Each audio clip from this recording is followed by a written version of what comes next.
हमारी संस्कृति, हमारे संस्कार सदा रहें हमारे साथ। सब्सक्राइब करें तिलक। हे महाभाव,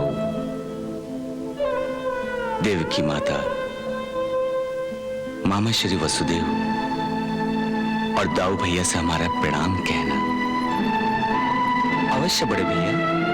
हे केशव, हम सब भावुकता के मारे प्राणी बहक जाते हैं, अपने मार्ग से भटक जाते हैं। हमें सदा ही तुम्हारे मार्गदर्शन की आवश्यकता रहेगी। मैं संसार में कहीं भी रहूं, मेरा मन तुम सबके साथ ही रहेगा।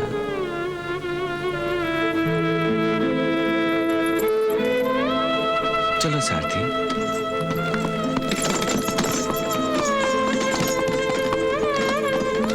हे भगवान, मेरी ये श्रद्धा है कि आपके होते हुए संसार में सब चैन की बांसुरी बजाएं। मैं ये जानता हूं कि कौरव और पांडव युद्ध के कगार पर खड़े थे, परंतु मैं ये भी मानता हूं कि आपने कुरुकुल के ज्येष्ठों और श्रेष्ठों को अपनी मधुर वाणी से समझा बुझाकर सम्मोहित कर दिया होगा। मेरा विश्वास है प्रभु कि कौरव और पांडवों के बीच जो महायुद्ध होने जा रहा था, उसे और उसके परिणाम स्वरूप होने वाले भीषण संहार को आपने अवश्य टाल दिया होगा।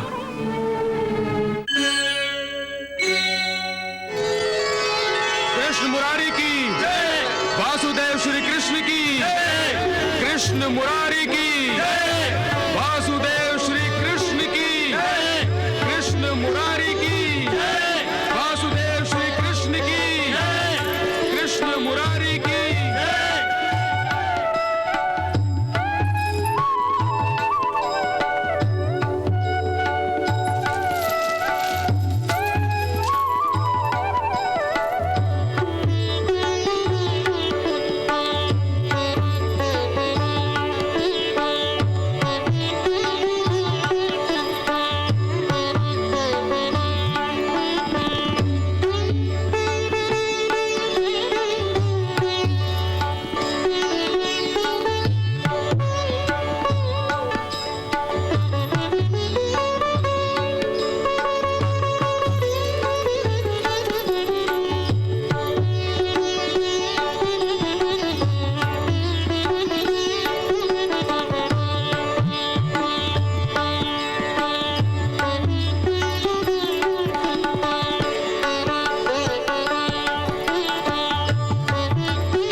मैं ये भी भूल गया था कि भगवान को पाने के लिए तपस्या करनी पड़ती है। मुझे अपने अहंकार में ये भी याद नहीं रहा कि भक्ति में समर्पण की भावना होती है केशव।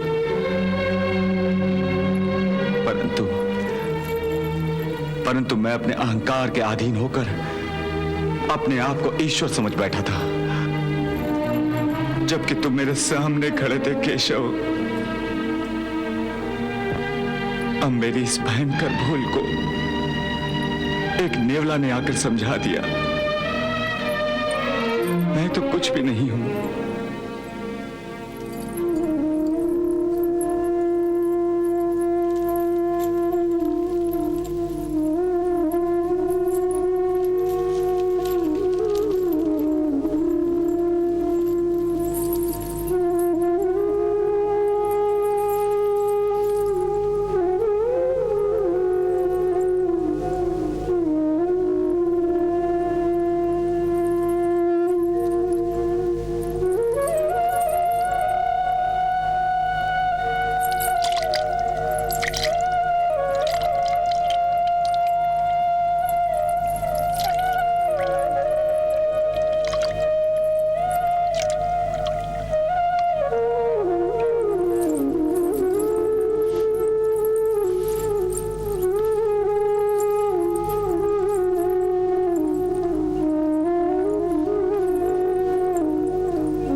कृष्ण कृष्ण कृष्ण दुख शोक हारी कृष्ण कृष्ण कृष्ण कृष्ण कृष्ण चक्रधारी कृष्ण कृष्ण कृष्ण कृष्ण दुख शोक हारी।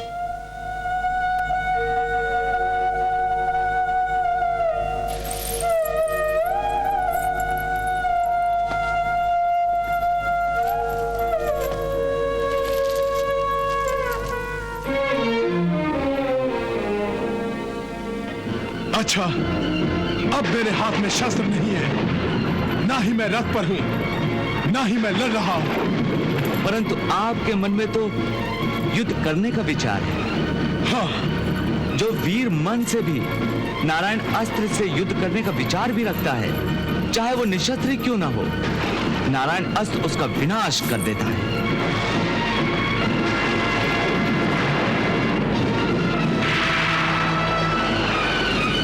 इसलिए भीम भैया, आप नारायण अस्त्र से युद्ध करने का विचार अपने मन से निकाल दीजिए और अनन्य भाव से उसकी शरण में जाइए।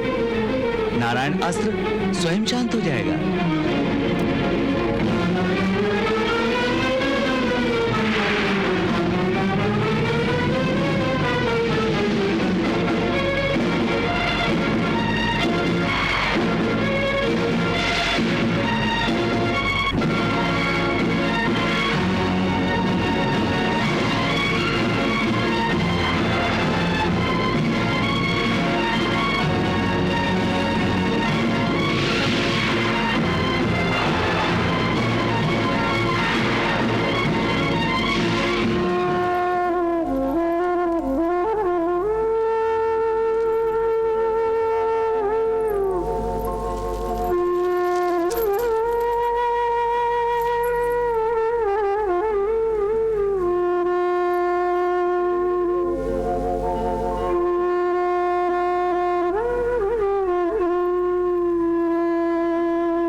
हे महाभाव,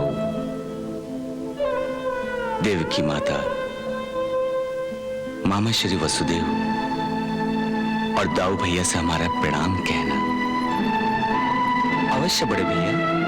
हे केशव, हम सब भावुकता के मारे प्राणी बहक जाते हैं, अपने मार्ग से भटक जाते हैं। हमें सदा ही तुम्हारे मार्गदर्शन की आवश्यकता रहेगी। मैं संसार में कहीं भी रहूं, मेरा मन तुम सबके साथ ही रहेगा।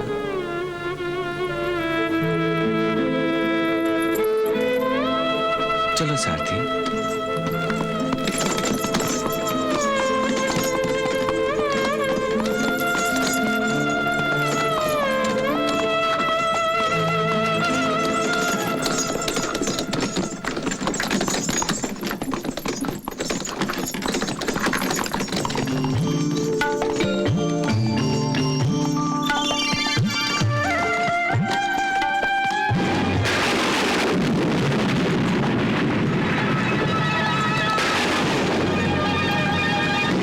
सारथी, रथ रोको।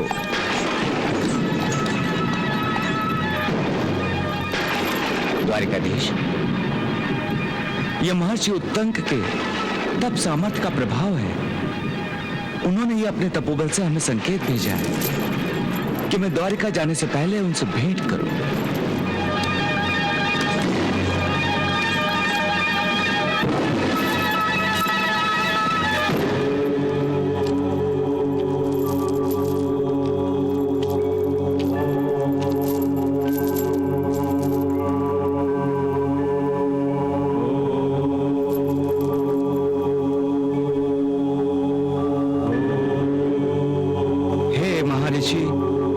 हे महातपस्वी, हे भार्गव उत्तंक, देव की पुत्र कृष्ण आपको प्रणाम करता है।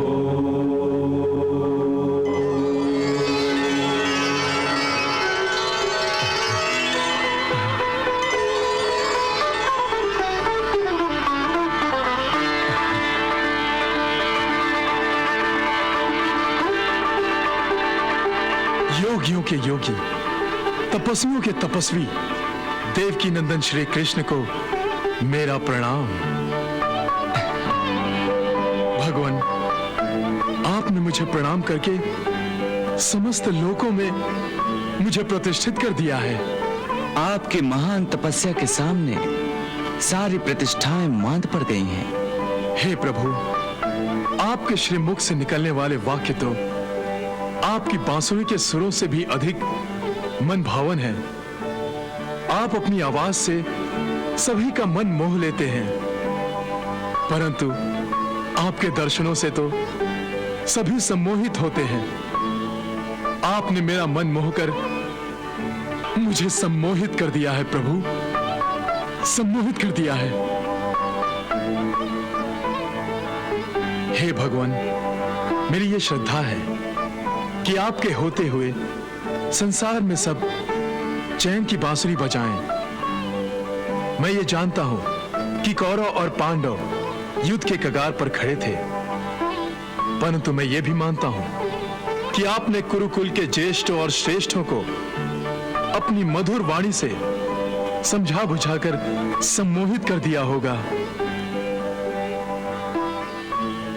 मेरा विश्वास है प्रभु कि कौरव और पांडवों के बीच जो महायुद्ध होने जा रहा था, उसे और उसके परिणाम स्वरूप होने वाले भीषण संहार को आपने अवश्य टाल दिया होगा। प्रभु, आप बताते क्यों नहीं कि आपने अपने शक्ति से सब कुछ ठीक ठाक कर दिया था, कोई अनर्थ नहीं होने दिया? महर्षि, बात बहुत आगे निकल चुकी थी। बात कितनी आगे बढ़े, आपके सामर्थ्य से परे नहीं हो सकती प्रभु। आप तो सामर्थ्यशील हैं। आपके जैसा कुशल योद्धा अखिल भारतवर्ष में कोई दूसरा नहीं।